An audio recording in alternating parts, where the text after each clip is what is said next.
Bonjour et bienvenue dans Fort Accord, votre analyse d'après-film en compagnie de Michel, le spécialiste technique de l'émission. Bonjour Michel. Bonjour Michel, un téléphone magique, un sac post-générique, un m'échappe. Un sac... J'ai pas compris votre truc de sac là. Suspense. D'accord. Et aujourd'hui Michel, vous nous parlez d'un film qui crée l'événement. Don't Look Up, disponible sur Netflix. Don't Look Up, un énorme carton pour ce film qui raconte l'histoire de deux scientifiques que personne ne semble écouter alors qu'ils cherchent à alerter la population sur un danger imminent, celui d'une comète qui se dirige vers la Terre et pourrait bien anéantir l'humanité. Beaucoup voient une analogie entre la comète et le réchauffement climatique, alors pour analyser tout ça, c'est une émission un peu spéciale que nous vous proposons aujourd'hui, puisque nous avons le plaisir de vous la présenter en compagnie de Jean-Kévin Mermergue, l'un des co-auteurs du rapport du GIEC. Alors qu'est-ce que le GIEC, Michel ? C'est le groupe d'experts intergouvernemental sur l'évolution du climat qui publie un rapport tous les 5 à 8 ans sur l'état des connaissances sur les changements climatiques. Et merci Jean-Kévin Mermergue d'être notre invité pour ce Fort Accord spécial Don't Look Up. Non, surtout merci à vous pour votre invitation, c'est important Et vous réagissez évidemment quand vous voulez pendant l'émission.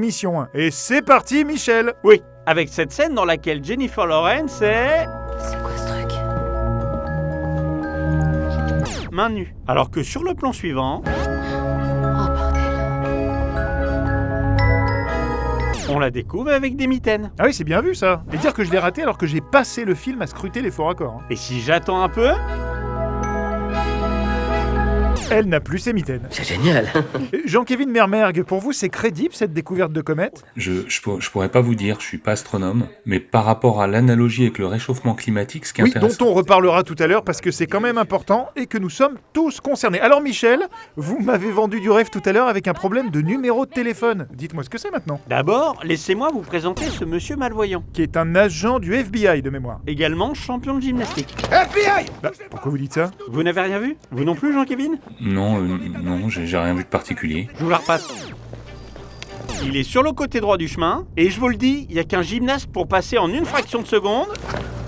FBI ! Eh oui, il a changé de côté. C'est drôle ça. Jean-Kévin Mermergue, vous en pensez quoi ? Oui, c'est drôle, oui, mais c'est surtout aussi que cette scène montre les pressions que nous, on peut subir... Mermergue. Est-ce que vous avez un rapport avec Greta Mermergue, la petite écolo là ? C'est Thunberg, Greta Thunberg. Ah bah oui, je suis con, excusez-moi. Bon, en tout cas, allez-y Michel, désolé, on vous retarde un petit peu avec nos bêtises. C'est génial. Je continue donc avec cette scène. C'est ce que vous attendiez. Le problème de numéro de téléphone. Qui n'est pas n'importe quel numéro de téléphone, puisque... Appelez le 1-800-532-4500 pour avoir l'esprit tranquille. il s'agit d'un numéro de téléphone rose en réalité. Rose. Érotique. C'est génial. Jean-Kévin. C'est génial, oui. Et du génial, vous allez en avoir avec cette mèche de cheveux qui ferait faire un AVC à un coiffeur. Elle est visible en travers du front de Leonardo DiCaprio. Mais quelques secondes plus tard... June, J'ai vraiment cru un instant que ça allait s'arranger. notre beau gosse est parfaitement bien coiffé. Et si je vous en parle, ça n'est pas pour rien. Si vous n'avez pas vu le film, lancez-vous et concentrez-vous sur cette mèche très rigolote qui apparaît et disparaît en permanence. c'est génial. Disons qu'il faudrait pas que ça détourne du propos du film qui Oui, est qui quand traite même... avant tout du réchauffement climatique. Vous avez raison de le rappeler, Jean-Kévin. Et alors, on va en parler après parce que notre public, surtout sur les réseaux sociaux, est très sensible à ce sujet. Mais en attendant, Michel, c'est à vous. Maintenant, je vais vous montrer toute l'équipe du film. Juste ici, vous voyez ? C'est génial. Oui, et à noter que c'est un fort accord totalement assumé par Adam McKay, le réalisateur et l'équipe du film, qui ont fait le choix d'intégrer cette image au montage pour témoigner de la réalité d'un tournage pendant le Covid. C'est ce qu'ils disent en tout cas. Maintenant, regardez-moi ça. Comme vous le voyez, le téléphone de Leonardo DiCaprio est dans la voiture, à gauche du volant. Il regarde un truc dehors. Le téléphone reste dans la voiture. Mais jusque-là, je vous suis. C'est lui que vous n'allez plus suivre, ou plutôt son téléphone. Puisque si j'avance un peu... il sort l'appareil de sa poche. C'est génial. Excusez-moi, mais je suis très gêné par l'émission. D'accord, il y a peut-être un problème avec son téléphone, mais c'est une scène importante du film, surtout parce qu'elle image le moment où ce scientifique voit réellement ce contre quoi il mettait les gens en garde. Et pour la première fois, les gens peuvent voir que ça n'était pas des histoires. Et on remercie Poupy qui nous a signalé ce fort accord qu'on aurait sans doute laissé passer. Poupy, plein de smileys, bisous, clin d'œil, qui envoie un petit cœur de la part de toute l'équipe de Fort Accord. On n'est que deux, Michel. Oh non, on est plus que ça. Vous comptez les techniciens dans l'équipe ?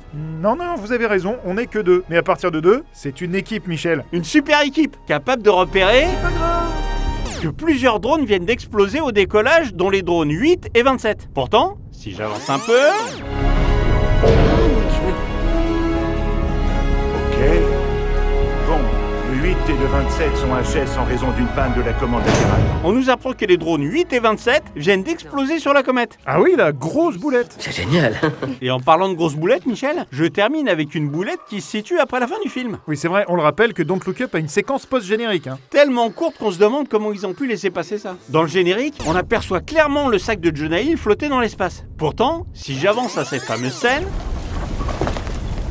il a encore son sac sur Terre. Or là, pour le coup, Michel, c'était peut-être voulu. Vous voyez, genre un effet visuel de générique pour rappeler un objet lié au personnage, mais qui n'a rien à voir avec le film en lui-même. Je pense pareil que vous. Mais comme vous m'aviez demandé que ce soit pas trop court comme émission, je me suis dit que rajouter un truc un peu injuste, c'était pas bien grave. Tant qu'on surfe sur le succès du film. Et puis on parle d'une comédie, y a pas mort d'homme. C'est génial.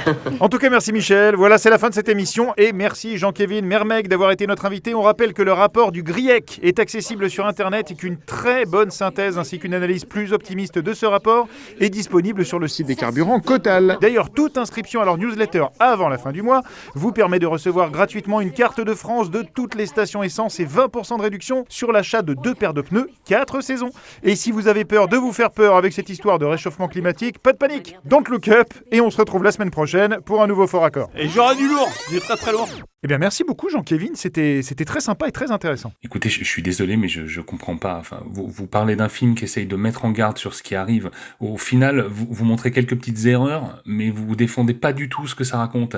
Je sais pas si vous vous rendez compte, mais les températures pourraient augmenter de plusieurs degrés. Je vais vous dire ce que je pense, moi je vous trouve alarmiste. On parle de près de 3 degrés de plus d'ici la fin du siècle. Fin du siècle, c'est loin quand même. Non, c'est 60 ans, plus 3 degrés dans 60 ans. Franchement, en février, s'il fait moins 7 degrés au lieu de moins 10, on verra pas la différence. On sortira quand même avec des moufles. Vous ne comprenez pas.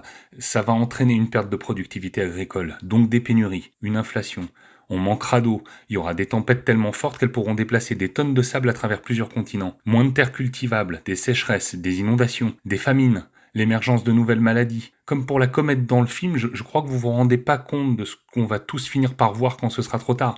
Et vous préférez expliquer qu'un téléphone était à gauche puis à droite. Moi je suis en train de vous expliquer que le monde que vous connaissez, vos enfants vont le voir changer brutalement et vos petits-enfants, eux, ils le connaîtront jamais. Eh ben vous voyez Jean-Kévin, moi je trouve ça dommage que vous ayez pas dit ça dans l'émission. Et c'est pas faute de vous avoir dit que vous pouviez réagir quand vous vouliez.